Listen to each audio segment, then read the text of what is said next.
So yung mga ka-trikers, so naghahanap ako ng pupuntahan na kung saan kakain tayo. Okay?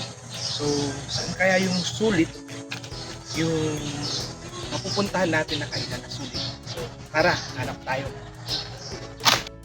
At ayun nga, napadpad tayo dito sa Rob Patrian Food Hub along Rojas Boulevard, San Carlos City, Pangasinan. So ayan yung menu, i-post nyo na lang.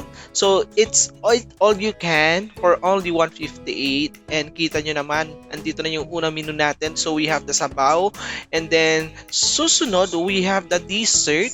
Ayun, so andyan yung ating maha de blanca, then jelly. Ayan, then we have here the vegetable salad para sa mga sausawan.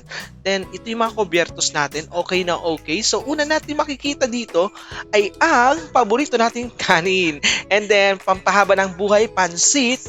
At meron tayong sayote at tuge. Ayan, kitang-kita rin nyo. Good for the heart kasi vegetable siya. And then we have the bupis para sa mga nadurog-durog ang kanilang mga puso. Ayan, kainin nyo yan. And then we have this imbutido. Ayan. And then, syempre, favorite natin to, adobong manok. Ayan. And then, at hindi rin mawawala para sa mga mahilig sa seafood. Ayan. So, meron tayong bangus. Ayan. And then, meron doon sa bandang baba, the lumpiang gulay. Ayan. So, dyan ako nakarami. At meron tayong pritong tilapia. Ayan. So, bukod dyan, tingnan din natin yung ambience. So, ayan, meron tayong mga design dyan sa may wall nila. So, hindi ito air condition, but considering the ventilation, good na siya. Importante dito ay yung quality ng food.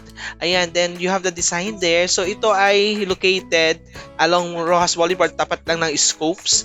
Ayan, so tabi siya ng City Mall. Ayan, so kitang-kita yung intersection.